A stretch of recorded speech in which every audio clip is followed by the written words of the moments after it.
اللہ اکبر، سبحان اللہ، الحمدللہ، استغفر اللہ، نحمدہ و نصلی علی رسولہ الکریم، اما بعد، اعوذ باللہ من الشیطان الرجیم، بسم اللہ الرحمن الرحیم۔ اعوذ باللہ من الشیطان الرجیم، بسم اللہ الرحمن الرحیم۔ آج کا ہمارا موضوع گفتگو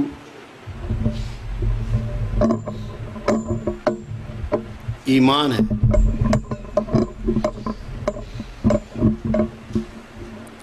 قرآن حکیم کو جب میں دیکھ رہا تھا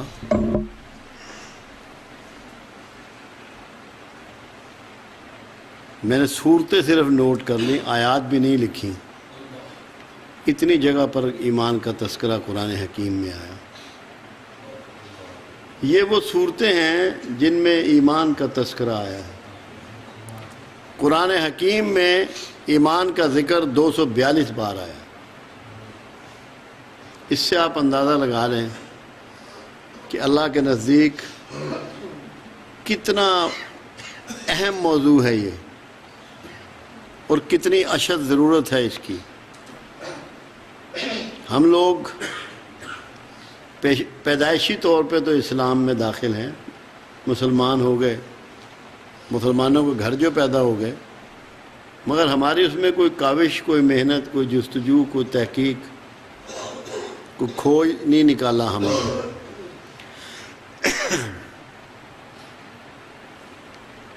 پہلا جو لفظ ہے وہ ہے ایمان اللہ پر۔ کیا یہ کافی ہے؟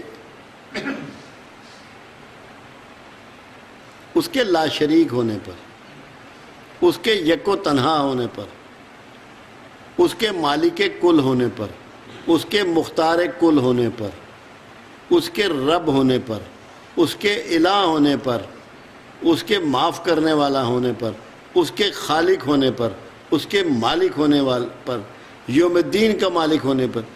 اللہ پر ایمان جو ہے، جب قرآن حکیم اس کا ذکر کرتا ہے تو بہت ساری صورتوں میں اس کا ذکر ہے۔ اس میں یہ ساری صفات آتی ہیں کہ جو جو اللہ کی صفات ہیں، جو جو اس کی حیثیت ہے، یعنی کہ اس کائنات میں اگر کوئی کل کا مالک ہے، کل اختیار رکھتا ہے اور یک و تنہا سارے اختیار رکھتا ہے، تو وہ رب العزت ہے۔ عزتوں کا بھی مالک وہی ہے، جانوں کا بھی مالک وہی ہے، روز قیامت کا بھی مالک وہی ہے۔ تو پہلی شرط ہے ایمان اللہ پر۔ دوسری بات جو قرآن میں آئی، ایمان آخرت پر۔ عرب کے لوگ کی زندگی میں سب سے بڑی مخالفت یہ تھی کہ کیا ہماری بوسیدہ ہڈیوں کو پھر زندہ کیا جائے گا، پھر جوڑا جائے گا؟ ہمارے آباء و اجداد جو دنیا سے چلے گئے، جن کی ہڈیاں بھی گل گئی ہوں گی، ان کو کیسے اٹھایا جائے گا؟ یہ سب سے بڑی ایمان میں رکاوٹ تھی، اور اس کو مان لینا اس زمانے میں سب سے دشوار کام تھا۔ مگر اس کو ماننے کا مطلب یہ تھا کہ تم نے رسول کو سچا مان لیا۔ جب آخرت کو مان لیا، اور آخرت کا مطلب ہے جواب دہی کا تصور۔ اگر جواب دہی کا تصور ہی نہ ہو، ہمیں یہ یقین ہی نہ ہو کہ آخرت ہوگی اور ہمیں اٹھایا جائے گا اور سارے معاملات ہم سے پوچھے جائیں گے، تو پھر کیا مذہب موجود رہ جاتا ہے؟ کیا دین باقی بچتا ہے؟ نعوذ باللہ، پھر کوئی اللہ کی حقیقت رہ جاتی ہے۔ تو جتنا ضروری اللہ پر ایمان ہے، اتنا ہی ضروری آخرت پر ایمان ہے۔ سارا سسٹم چلتا ہی تب ہے جب جواب دہی کا تصور موجود ہو۔ آخرت پر ایمان، جس کا آخرت پر ایمان نہیں ہے، اس کا مطلب ہے اس کے پاس ایمان نہیں ہے۔ آج ایسا زمانہ آ گیا ہے، آپ جس کو سیکولر دور کہتے ہیں، بے شمار ممالک جن میں کمیونسٹ کنٹریز تھے، وہ اور جو مذہبی ممالک بھی تھے جہاں عیسائیت تھی، ہندوازم تھا، یہودیت تھی، تھے مذہب، بدھ مت تھا، وہاں بھی اب لوگوں کا آخرت پر یقین نہیں ہے۔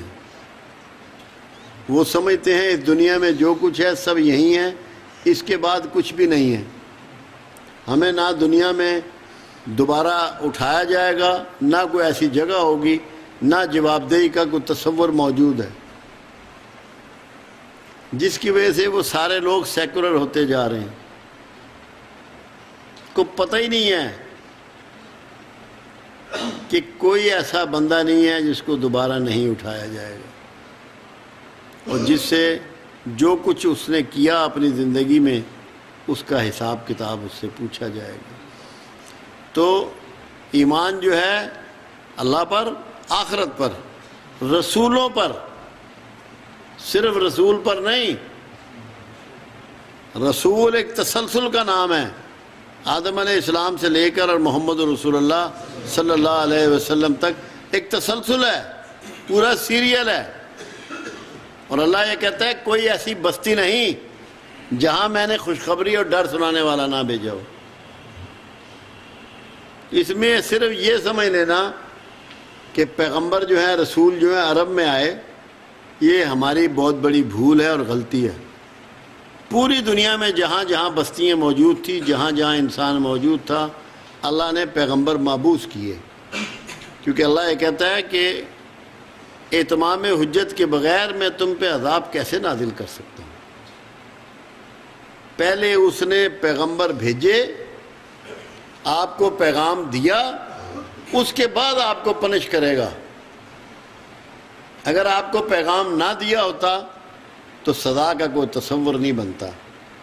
بندے کہہ سکتے تھے کہ ہمیں تو پتہ ہی کچھ نہیں تھا، اب کوئی شخص نہیں کہہ سکتا دنیا میں کہیں بھی، کیونکہ کوئی بستی ایسی نہیں، اللہ کا یہ کلیم ہے کہ جہاں میں نے ڈر سنانے والا اور خوشخبری سنانے والا نہ بھیجا ہو۔ تو رسولوں پر ایمان، اللہ کی نازل کردہ کتابوں پر ایمان۔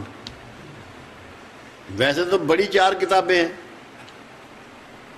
تورات ہے، زبور ہے، انجیل ہے، قرآن ہے، مگر بہت سے صحائف آسمانی بھی ہیں، صحائف نوح ہیں، صحائف ابراہیم ہیں، اور بہت سے صحائف ہیں جو اللہ نے آسمان سے نازل کیے ہیں، اور وہ بھی اللہ کی نازل کردہ کتب میں شمار ہوتے ہیں۔ ان پر بھی ایمان لانا ہے۔ جو کچھ بھی اللہ نے آسمانوں سے اتارا، اور یہ پتہ کیسے لگے کہ کون سی کتاب جو ہے وہ سچی ہے اور آسمان سے اللہ ہی کی طرف سے اتری ہے، اس کا نسخہ بھی اللہ نے اس میں دے دیا۔ کوئی ایسا صحیفہ جو آسمانی ہو اور اللہ کی طرف سے نازل کردہ ہو، یا کتاب آسمانی ہو اور اللہ کی طرف سے نازل کردہ ہو، اور اس میں رسول اللہ صلی اللہ علیہ وسلم کا ذکر نہ ہو، وہ آسمانی کتاب نہیں ہو سکتی۔ تمام صحائف، تمام پیغمبر، ان کے لیے یہ لازمی تھا کہ رسول اللہ صلی اللہ علیہ وسلم کے دنیا میں تشریف لانے کی آپ کو آگاہی دیں۔ یہاں تک کہ جو ہندوؤں کی 4 کتابیں ہیں، جو ان کے وید ہیں، اس میں بھی صرف یہ نہیں کہ کملی والے کا تذکرہ موجود ہے، آپ کے والدین مبارک کے نام بھی موجود ہیں، آپ کے صحابہ اکرام کی تعداد بھی موجود ہے، آپ کی تلواروں کے نام موجود ہیں، آپ کے گھوڑوں کے نام موجود ہیں، آپ کے اونٹوں کے نام موجود ہیں، فتح مکہ پہ کتنے لوگ آپ کے ساتھ ہونے تھے ان کے نام موجود ہیں، کون کون سے غزوے میں جو اصحاب رسول جو ہیں شامل ہوئے ان کی تعداد تک موجود ہے۔ یہ اس بات کی گواہی ہے کہ یہ کتابیں بھی آسمان سے نازل کردہ تھیں۔ یہ جو بت پرستی اور یہ سلسلے شروع ہوئے، یہ تو بعد کی ملگامیشن ہے جو لوگوں نے اس کے اندر انٹر کر دی۔ پھر ایمان کی بات ہے، وحی پر ایمان۔ اگر آپ کا وحی پر ایمان نہ ہو تو کیا رسول کو مان لیں گے؟ کیا قرآن کو مان لیں گے؟ اس کا ذریعہ تو وہی ہے، تو وحی پر بھی ایمان ہے۔ اتنا کھول کے اللہ نے بیان کیا ہے ایمان کے معاملے کو قرآن میں۔ میں خود بھی جب یہ اس کو دیکھا تو میں سوچ رہا تھا کہ کون سی ایسی ڈیٹیل ہے جو میرے مالک نے چھوڑ دی ہو۔ ہرگز نہیں. ایمان قرآن پر، ایمان قرآن پر، یعنی کہ یہ بات کہ یہ اللہ کی کتاب ہے. آپ کو پتہ ہے اس زمانے میں یہ بہت بڑی بات چلتی تھی کہ یہ محمد صلی اللہ علیہ وسلم نے خود لکھ لیا ہے، خود گھڑ لیا ہے، ورقہ بن نوفل سے سیکھ لیا ہے. تو قرآن نے اس کی نفی کر دی. ایمان کے بغیر قرآن کی افادیت نہیں، کوئی فائدہ نہیں. گاندھی روز صبح قرآن پڑھتا تھا، کوئی فائدہ نہیں، کیونکہ ایمان کے بغیر پڑھتا تھا. وہ اس کو اللہ کی کتاب مان کے نہیں پڑھتا تھا، مسلمانوں کی کتاب سمجھتا تھا. بال ٹھاکرے روز پڑھتا تھا دیکھنے کے لیے کہ مسلمانوں کی دشمنی کے لیے کہاں سے پوائنٹ نکالیں. ایمان نہیں، ایمان نہیں.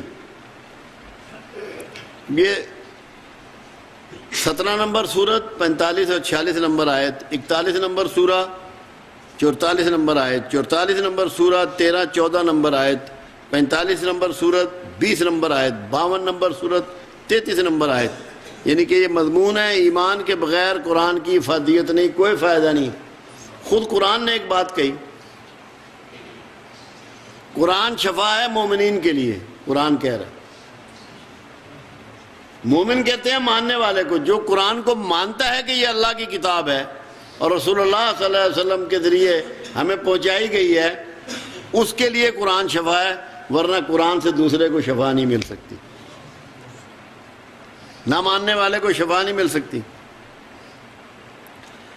پھر ایک تذکرہ یہ بھی ہے کہ ایسے بھی لوگ ہوئے ہیں، اور مجھے لگتا ہے کہ آج بھی ہیں، کہ قرآن کے بعد حصہ پر ایمان اور بعد سے کفر. ایسا ایمان اللہ کو قبول نہیں ہے. سورت نمبر 2 آیت نمبر 85، سورت نمبر 4 آیت نمبر 150-151، سورت نمبر 13 آیت نمبر 36-37، سورت نمبر 15 آیت نمبر 90 سے 94 تک.